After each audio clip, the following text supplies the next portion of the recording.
Marvel's Guardians of the Galaxy, developed by Eidos Montreal, the folks who made Shadow of the Tomb Raider and Deus Ex, Human Revolution, and Mankind Divided. If you've been watching my channel, you'll know that this is a game that I've expressed cautious skepticism about. Over the past few days, I've been playing this game via a PlayStation 5 review copy provided by Square Enix, and I beat the game after playing a little over 17 hours, and I suspect 15 to 20 hours will be about the average playtime for most people's first playthrough, with completionists obviously being able to add a few hours more on top of that. So, now that I've finally played it and beat it, the question becomes, were my skepticisms founded, or did the game surprise? Well, let me say right out of the gate, this is definitely a far better game than Marvel's Avengers, if that's something you were worried about. And I will say this, by the time credits rolled, I was actually surprised to find that I walked away liking this game a lot more than I initially anticipated. Though, the caveat being that the game is rough around the edges in key ways, and it took a while before the game really got its hooks in me. My experience of playing this game is strangely a lot like the dynamic between the Guardians of the Galaxy, where this is a band of misfits that can barely tolerate each other starting out. They're constantly at each other's throats with many points of frustrations along the way, but as their bonds are strengthened by their many trials and as their relationships blossom through thick and thin, they end up becoming fond of each other and ultimately appreciate the destination of their arduous journey, even if the path had plenty of bumps on the road. That is what playing Marvel's Guardians of the Galaxy felt like. I had mixed feelings and misgivings starting out and was tolerating what initially felt like a lukewarm and at times frustrating experience. But the further I got into the game, as the combat expanded, as the story unfolded, and as the characters were explored, the game seriously grew on me, and I ultimately came away glad that I stuck with it to the end, because this is a game that I feel starts kind of on a whimper but ends with a bang. I felt myself forcing to play the game in the first half, and then by the second half, I felt myself actually wanting to keep playing the game. My overall positive takeaway has in large part to do with what I feel is the game's greatest strength, its story and characters. I'm not going to go into too many details to avoid spoilers, but I was actually pleasantly surprised and kind of blown away even by how emotional the story eventually became. There comes a point where the narrative shifts from feeling like a box-standard Guardians of the Galaxy adventure to delving into the baggage of the titular characters and thematically focusing on coping with grief, loss, and trauma. Once that becomes the central focus and the vehicle by which these characters develop their familial bond towards the second half of the game, the story does become shockingly good, and the core cast really bring their A-game in terms of performance when it counts during those key character moments, and it's through these moments that this version of the Guardians ultimately actually won me over. Most of what marketing has shown so far has been comically leaning dialogue, but the game definitely explores many more layers past that, paving the road for genuinely heartwarming and heart-wrenching scenes. The supporting cast members are also fantastic. You've got characters like Cosmo, the space dog who telepathically speaks in a Russian accent. That character was a blast, and I'll say this game's version of Mantis I might actually even prefer over the MCU version.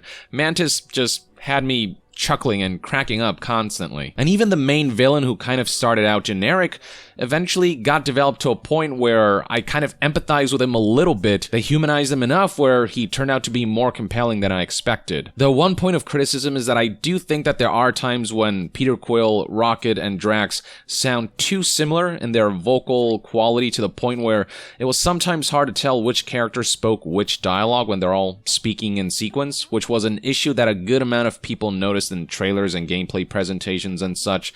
That issue does persist in the final game from time to time. They're not indistinguishable per se, but similar enough where at times you might get confused as to, wait, who said that again? And while this may be a matter of personal taste, I do wish Gamora came off a bit less, I don't know, bratty, as I personally prefer how in the MCU version she feels like the most mature and emotionally closed off of the group, whereas in the game, her dialogue brings her down closer to Rocket's level of sarcasm and infantility. A girl has to keep busy. Let me guess, some kind of monster thing. Good guess. Well done. Looking for cracks, caves, or crevices, people. I feel like I've heard you say that before, but in a different context. contrast among crew members is important, even if this is a dysfunctional family. They're all messed up people, but in their own way. But fortunately, Gamora also did eventually grow on me, especially towards the end of the game, particularly after one key scene where the performance was nothing short of stellar. She really pours her heart out about some of her traumas, and especially after we get to that point in the story where the Guardians do start getting along more. But yeah, as far as story goes, if you can tolerate the game's lack of refinement in some key areas, like overall polish, combat, and some of the moment-to-moment gameplay and all of that I'll detail in a bit, I'd say the story alone is worth giving this game a shot for. By the time credits rolled, I actually felt that the game ultimately captured the spirit of Guardians of the Galaxy, that dysfunctional family dynamic, the comedic beats, and those moments that shine a light on the humanity and inner struggles of these heroes. As for what it was like to play this game, the best point of comparison for the gameplay loop, I'd say, is Mass Effect. In Guardians of the Galaxy, you inhabit a ship that you and your crew call home, that you get to walk around in to interact with elements of the ship as well as its crew members, from which you hop from one planet or station or location to the next, fighting your way through large-scale linear levels within those locations alongside your squad, who you can issue commands to, leveling up to unlock myriad abilities, and after each mission you get to return to your ship, converse with your crewmates to get to know them better, and throughout all of this, you're also making dialogue choices here and there that affect the trajectory of how certain conversations, events, and missions play out. Now, despite that resemblance, this game does come with a distinct Guardians of the Galaxy coat of paint and flavor that paves the road for a far more comedic, sarcastic, and satirical tone, with this game featuring dialogue, recurring gags, and moments that made me laugh out loud quite a few times. While not all jokes and humorous dialogue land, this is overall actually a pretty funny game with humor that's very fitting for this IP. So yeah, while Mass Effect and Marvel's Guardians of the Galaxy are structurally similar, I'd hardly call Guardians of the Galaxy a clone or anything close to it. Among the biggest differentiators is the game's combat, which has aspects of both third-person shooter and beat-em-up. The one area where combat excels is your ability to near instantaneously issue commands to your fellow squad members via the game's command wheel. Each Guardian, yourself included, have up to 4 abilities that can be unlocked with ability points, and Star-Lord himself can additionally unlock 4 elements for his blasters on top of your standard shots, each with varying effects like ice shots that freeze enemies, lightning shots that stun enemies and strike nearby foes, wind shots that pull enemies towards you, and fire shots that deal damage over time. And admittedly, mixing and matching the abilities alongside Star-Lord's elemental shots and all of these different combat tools in order to lay waste to enemies can be quite fun and feel empowering. While some may be disappointed that you cannot directly control and switch between all Guardians like how, say, Final Fantasy VII Remake allows you to switch between party members, I actually think the way they did it here is ideal, giving you that sense of being Star-Lord leading a team, kind of like how Mass Effect gives you that sense of being Commander Shepard, commanding a squad without the need of having players assume direct control over teammates. There was just enough agency over the other characters and their abilities to make you feel like you are a one-man army manifested as a 5-character squad. The other Guardians are absolutely an important extension of your combat capabilities. Unfortunately, combat does fall short in a number of key areas that gets in the way of its full potential, starting with how janky it can look and feel. Animations are far from the smoothest, characters will teleport around when issued commands, and attacks generally don't have that sense of oomph because animations do feel rough, unrefined, and disconnected more often than not.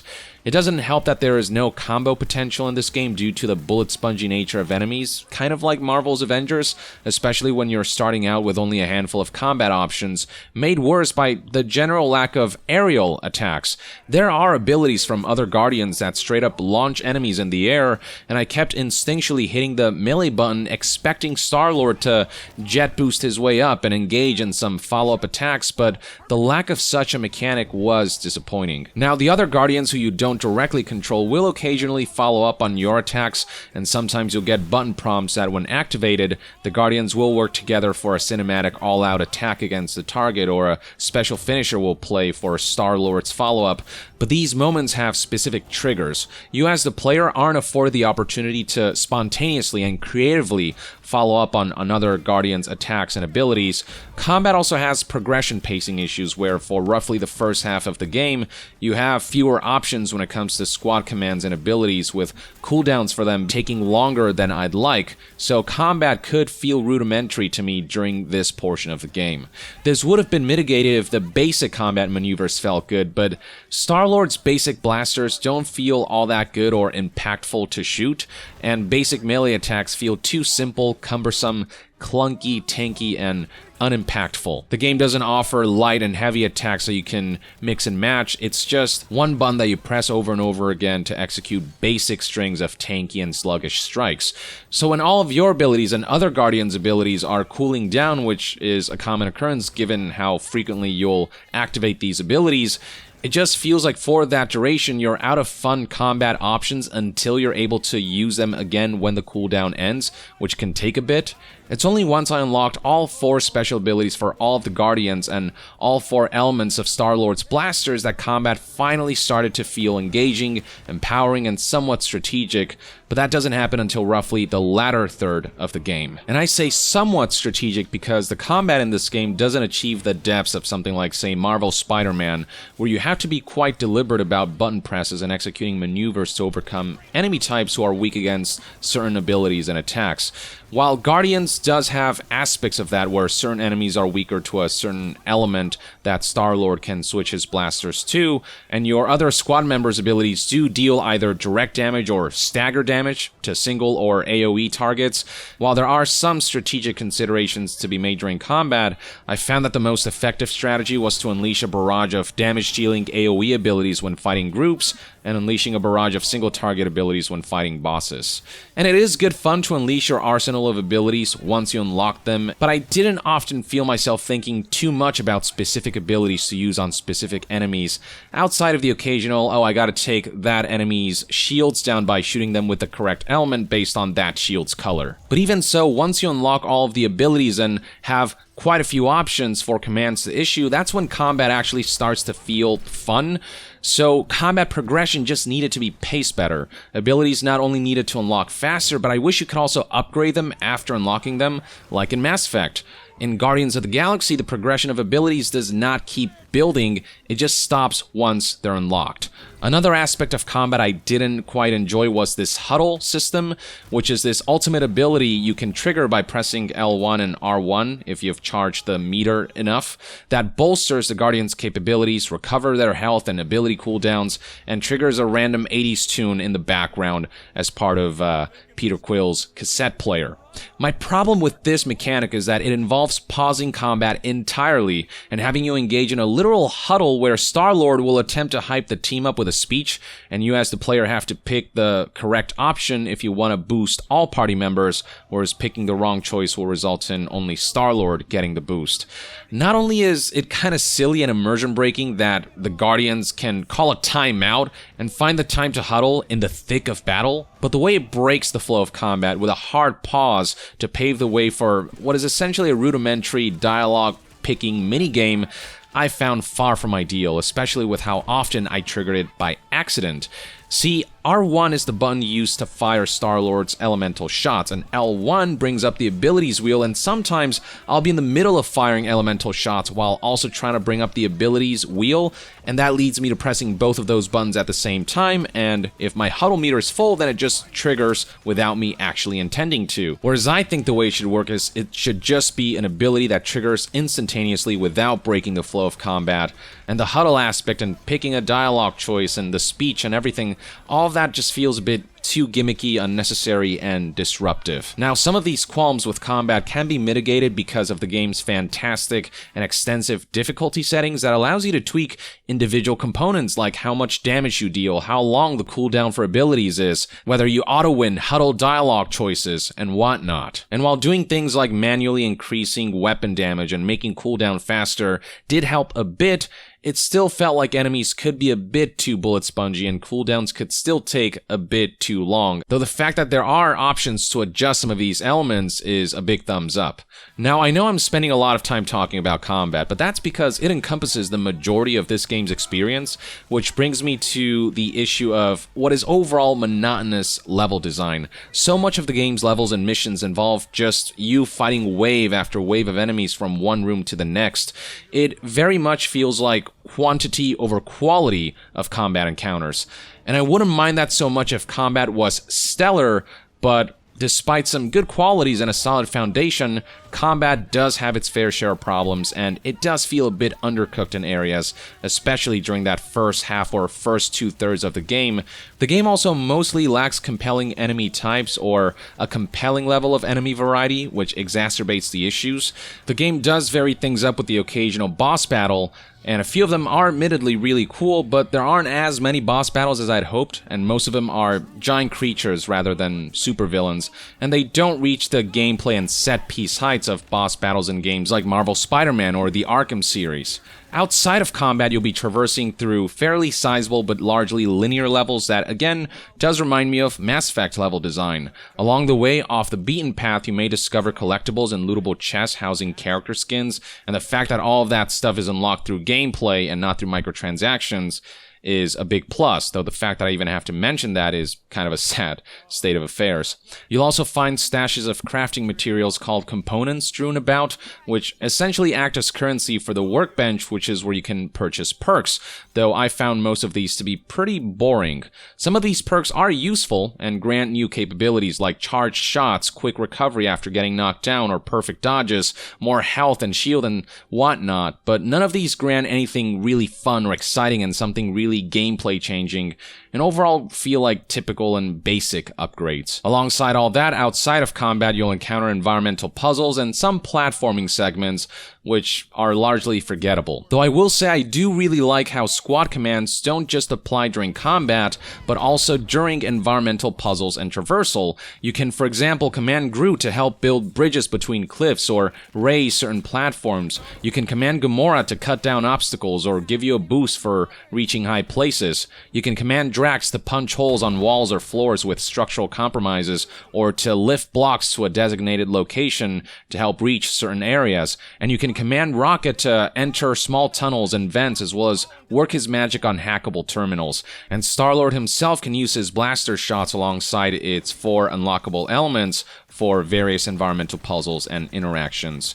This is all definitely a really cool idea, but the environmental puzzles unfortunately never got all that complex or interesting, so it does feel like a bit of a wasted opportunity. Sure, you do occasionally have to command squad members in a specific sequence, but it's nothing all that clever that I think brings about the full potential of this system. Beyond that, you've got the occasional platforming, which is far from the best part of the game. There are some quick-time events here and there. You've got a few segments involving rearranging circuitry, a la Watch Dogs Legion, which were some of my least favorite segments in this game. And there are the sliding segments that we see in a lot of AAA games, and I do think there are too many of these in this game. This seems to be like the go-to for almost every mission, and they never vary it up enough where the sliding segments get more compelling. And one incredibly annoying design flaw is that when you enter a tight space or are entering spaces where you're briefly on rails, you can't go backwards if you change your mind. So that forces you to go all the way through before you can make your way back, which is just silly. There were numerous instances where I accidentally touched an area that forced me into an on-rails tight space, and I couldn't just tilt the analog stick the other way and leave. I had to make it all the way through and then go back, which frustrated me to no end those times where that happened. And while you're doing all of this traversal and exploration, the game will constantly prompt you to chime in on an argument or anecdote amongst the Guardians, of which there are plenty throughout this game. They're constantly talking and bickering and arguing. You can choose to opt out entirely by letting the timer run out, or you can actually choose to take a specific stance. Many of these dialogue options aren't consequential and are mainly there to essentially give Peter Quill or Star-Lord dialogue to speak in relation to a subject, but there are some important dialogue choices while navigating levels or during key cutscenes that will see the game tell you in pink text the effect of your choice, with the ramifications of these choices usually becoming apparent sometime later.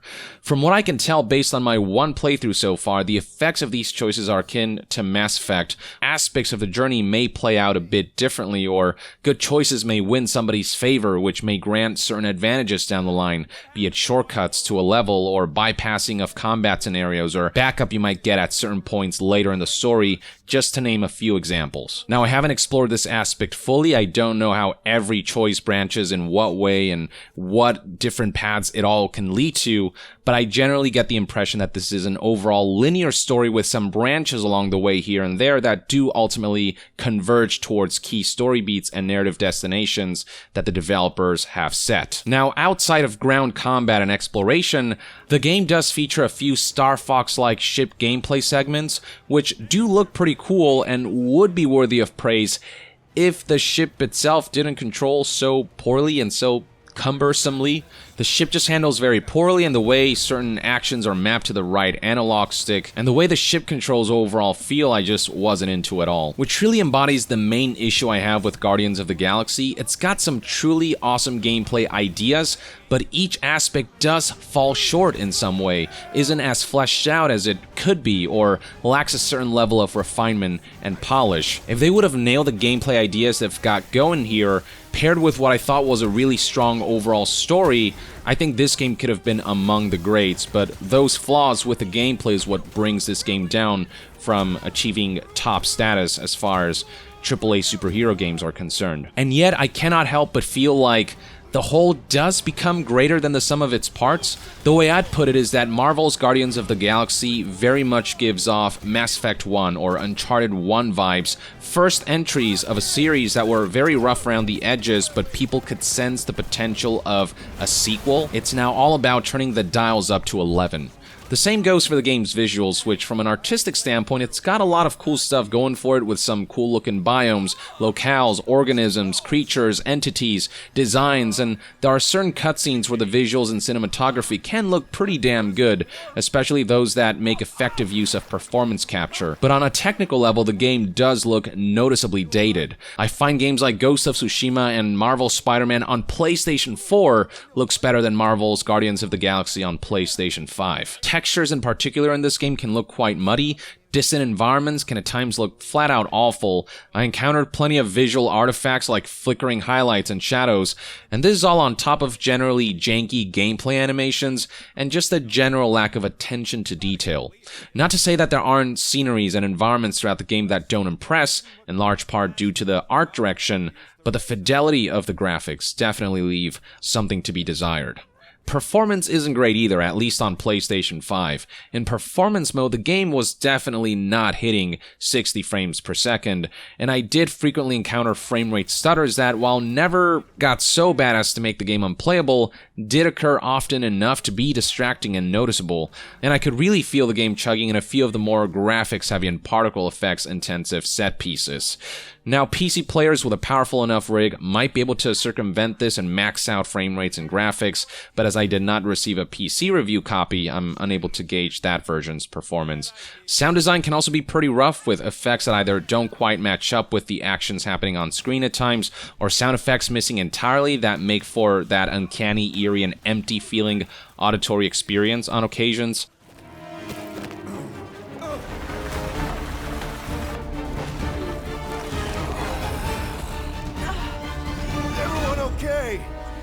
Also, I've got to say, the Guardians bickering, they lean too much into it, and they just talk way too much during moment-to-moment gameplay, to the point where it almost drove me crazy at times, and made it initially harder to grow fond of these characters. Drax, so close! Put him up, Gamora! Like a hot nut, we've let ourselves get backed into a corner! On our way in, we can fight our way out! How's it going over there, Rocket? An ETA. Whatever time you waste distracting me. What the fuck is that hell on your name from? Good question. Let's crack them open to find out. This hellbender fodder grows tiresome! Hey! No help! It's a breathing room, Groot! Whether I was just walking around or engaging in combat, the amount of banter in the game became way too much. It is admittedly impressive just how much dialogue they actually managed to squeeze into the game, but hearing these characters constantly yelling at each other, especially during the first half or 2/3 of the game when they're not getting along as well, can become incredibly grating. And at times there's so much dialogue baked into the game that as you are progressing or walking through a level, dialogues will often overlap and interrupt each other on a frequent basis. That's not to say that banter amongst the Guardians isn't important, like that's a key thing to have in there to a degree as it serves an indicator for the state of the relationship, and seeing that banter becoming more positive and friendly as the Guardians' kinship strengthen is definitely an effective way to establish their dynamic, but they could have reduced the amount of banter and still achieve relatively the same effect, but without driving me crazy with all of this incessant chatter that I can barely pay attention to with all of the on-screen action. They do manage banter and dialogue much better when you're in the ship, where as you walk around, you'll actually hear a good amount of either arguments or anecdotes exchanged between crewmates who are often distances apart and are calling out to each other, and all that stuff's paced and balanced well enough in the ship during these segments that it does actually add to the experience and makes the ship feel more alive, like there's always something going on, like this is the home of this dysfunctional family who are kind of living out their day.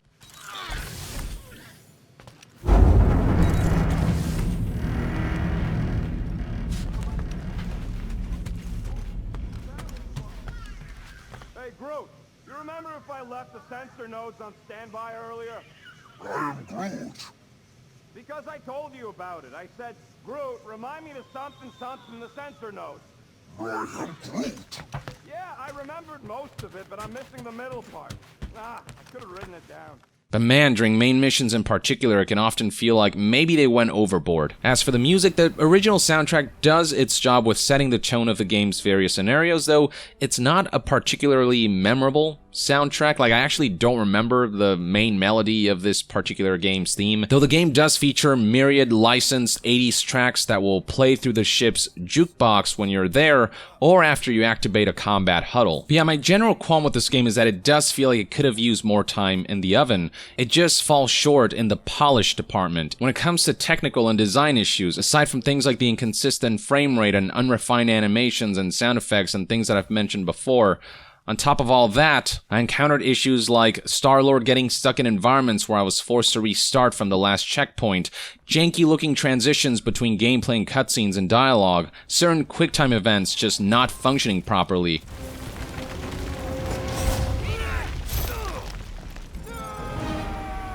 Awkward camera work anytime the last enemy of a combat scenario is killed by being thrown off stage. Finicky lock-on that on numerous occasions led me to shooting or punching or expending abilities on the wrong target. Glitched out water effects for this one segment of the game. This is definitely among the more egregious graphical glitches. A few times where my character just died for no reason.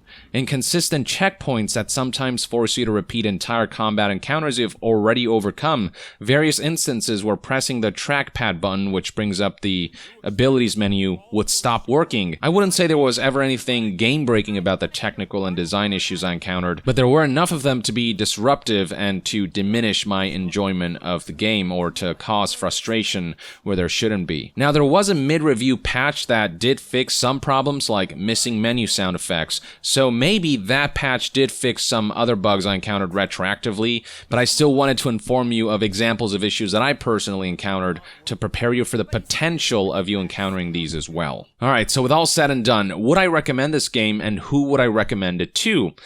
Well, I'd say that if you're willing to look past the game's myriad technical, design, and gameplay issues and flaws, and are willing to keep playing the game until the narrative and combat kick into full gear towards the latter half, or maybe latter third of the game to experience some genuinely awesome Guardians of the Galaxy moments, and what I felt was overall a genuinely great story with impactful character moments, I'd say it's worth checking out, if not now, at least sometime down the line. It may not be worth rushing to get this game. It may be worth perhaps waiting a bit until things are polished up a bit more with future updates. But I will say that while I did spend a lot of my time with this review pointing out issues, I did actually love how Marvel's Guardians of the Galaxy ultimately culminated. There's a lot of personality and heart here that I was expecting less of, or I wasn't anticipating as much of it as it actually exuded. And I also do believe that despite the game's many flaws, the foundation and ideas here do have incredible potential to be expanded upon in the sequel. I think this game has the potential to make the kind of leap that Mass Effect or Uncharted or Assassin's Creed, among many others, made from Entry 1 to Entry 2. And I'm kind of hoping that this game performs well enough that it does get another shot, that a sequel does get greenlit, because I do feel like Eidos Montreal has the makings of something potentially great here. They've got the formula, they've got the ingredients, they just have to refine how they put it all together next time around. And that, ladies and gentlemen, is one man's review of Marvel's Guardians of the Galaxy. These are my thoughts, and this is what my experience has been like, and I hope this proved to be informative enough that it'll allow you to make a more informed purchase decision if you're keeping an eye on this game. So with that, thank you for tuning in, folks, and to be further updated on all things gaming news, reviews, and discussions, stay tuned right here on Young Yeah. I'll see you guys next time. Young out.